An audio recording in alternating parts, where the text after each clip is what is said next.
Floyd Mayweather isn't just one of the greatest boxers of all time, he completely changed the business of the sport. Known for his undefeated record and unmatched defensive skills, Mayweather also became the sport's highest paid athlete, but his impact went far beyond what happened in the ring. He rewrote rules of promotion, branding, and fighter control. This is how Floyd Mayweather changed the game forever. Floyd was born in Grand Rapids, Michigan to a boxing family. His father, Floyd Sr., was a professional boxer who was a welterweight contender, fighting Hall of Famer Sugar Ray Leonard. His uncle, Jeff Mayweather, was the IBO Super Featherweight champion, and his other uncle, Roger, was a two-division champion, winning the WBC, Super Featherweight, and Light Welterweight titles. Though Floyd Jr.'s family were world champions, he still grew up in poverty. His mother was addicted to drugs, and Floyd Sr. began selling drugs, while also serving time in jail. But Jr. became a natural at boxing, and became a very successful amateur. He had an amateur record of 84 wins and 8 losses. He was a 3-time National Golden Gloves champion, and a bronze medalist in the 1996 Olympics. Here is where he would get his first nickname, Pretty Boy, due to his great defensive technique, the shoulder roll allowing him to avoid big punches. Floyd would turn professional in 1996, and won his first 17 fights.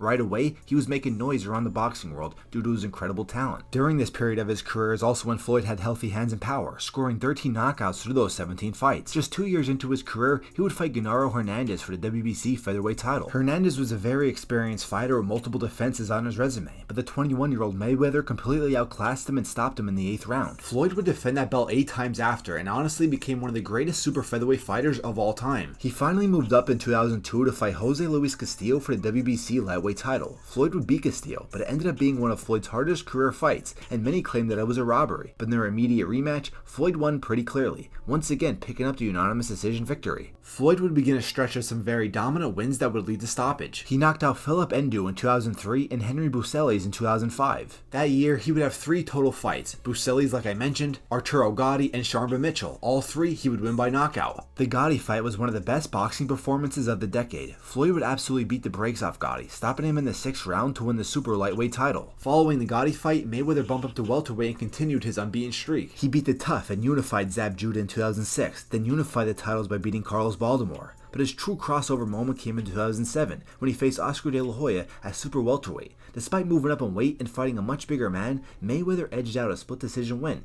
and what became one of the highest grossing boxing matches of all time. That victory made him a household name and proved he could perform under immense pressure, both athletically and commercially. This is when we saw the transition from Pretty Boy Floyd to Money Mayweather. At this time, Floyd's hands were becoming brittle, so he started focusing more on money than actual titles, but his resume still continued to improve. After a brief retirement, Floyd returned to dominate big names like Juan Manuel Marquez, Shane Mosley, and Victor Ortiz. He moved on to establish himself as the king of pay-per-view, eventually launching his own promotion, Mayweather Promotions. He beat a young and popular Canelo Alvarez in 2013, and by that time, Floyd had fully cemented his legacy, not just as a masterful technician in the ring, but as a businessman who controlled every aspect of his career. He changed the way fighters approach negotiations, branding, and revenue sharing. His 2015 mega fight with Manny Pacquiao shattered financial records, as their pay-per-view had over 4.6 million buys, generating over $350 million. This was a fight that fans wished we got to see earlier, but Floyd would outclass Manny, picking up the unanimous decision. After an easy victory over Andre Berto later that year, he would have his 50th and final fight against UFC legend Conor McGregor. The build-up for that fight was incredible, bringing in thousands just to see the press conference. Floyd would show the world why MMA and boxing need to stay in their lane, when Floyd made Conor gas out and stopped him in the 10th round. That fight ended up doing 4.3 million pay-per-view buys, and Floyd ended up going away with almost $300 million. I get it, Floyd is one of the most hated boxers of all time, due to his style, due to maybe his personality. But let me tell you, I personally believe that he is the best boxer of all time. Of course, that's going to raise a lot of eyebrows, cause some controversy. Now, I'm not saying he's the greatest. Sugar Ray Robinson, Muhammad Ali, you can name so many guys who are greater than Floyd Mayweather. Manny Pacquiao was greater than Floyd Mayweather because Manny Pacquiao was 8-division champion. But better, a complete fighter, a guy who could do it all, that's Floyd Mayweather. Everything about him was just insane. From power when he was in his prime, to speed throughout his whole career, to defense. The best defensive fighter ever, without a doubt. The smartest fighter to ever step foot in the ring. The best ring IQ a boxer could ever have. Floyd Mayweather had it. The way he would adjust in fights. When you take a look back at that Shane Mosley fight, Mosley rocked him. One of the hardest times Floyd ever got hit in his career. Okay, Floyd adjusts and ends up beating the brakes off Mosley to win the fight. And we look through all of Mayweather's career, there was only a handful of times where he got rocked, let alone got knocked down. I mean, he really only got knocked down once, officially, alright, and that was just because he injured his hand. Being 50-0 ain't easy. Beating all those champions, all those future Hall of Famers ain't easy. He changed the sport of boxing when it came to business, no doubt about it. Fighters started caring more about their money. They started realizing how much they are worth. They wanted to get that money because it's a dangerous sport. But he also changed in a way that could be negative, like trying to protect your zero. But that zero is so important. You lose that zero, okay, you're going to lose a lot in your career. But he mastered the science of the sport. That's hit and don't get hit. Some consider it running. But you look at a lot of these fights where people say he was running. He ran from time to time. We look at the Miguel Cotto fight when he was Money Mayweather at the time, when he was really considered the runner. He was banging with Cotto when he had to. He was banging with anybody. He had to. All right, Berto, you know what I mean, ran. Manny Pacquiao, banged when he had to, but he ran a lot against Manny Pacquiao. I get that. But he still banged for a while. He still stood in the pocket, went toe-to-toe, still went in the phone booth when he had to. All right, it was hit and not get hit. If it was easy, everybody would do it. He was also one of the hardest workers in the sport. We hear stories about him running home from the nightclub in jeans. We hear stories of him training every day, 2 to 3 times a day.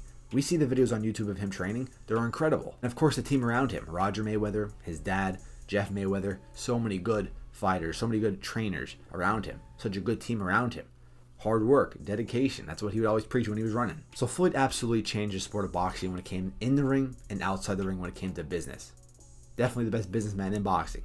He became self-made, really self-made. Multi-millionaire. Nobody ever did it like Floyd, and I'm pretty sure no one's ever going to do it like Floyd, but they're starting to replicate it. Starting to replicate it when it comes to business. Starting to replicate it when it comes to protecting your zero, which isn't the best thing to do. Not a lot of fans like that. I don't like that, protecting your zero, but he did it, and he changed boxing. He changed boxing once again when it came to the money. When fighters try to play smart, try to have the guys around him. We exposed a lot of promoters. We exposed a lot of businessmen trying to take advantage of these fighters. Floyd really exposed that. So I think he's the best boxer of all time. Not the greatest, not the most accomplished, but the best, the most well-rounded, the most complete fighter of all time. No one did it like Floyd. Pretty Boy Floyd, Money Mayweather, whatever one you want to pick, no one did it like him. Let me know down in the comments what you think of Floyd Mayweather in his career. Is he the best of all time like I'm saying? Do you think he's the greatest of all time? Do you think that he's overrated? Let me know down below in the comments. Make sure to subscribe. I'm out, guys. Peace.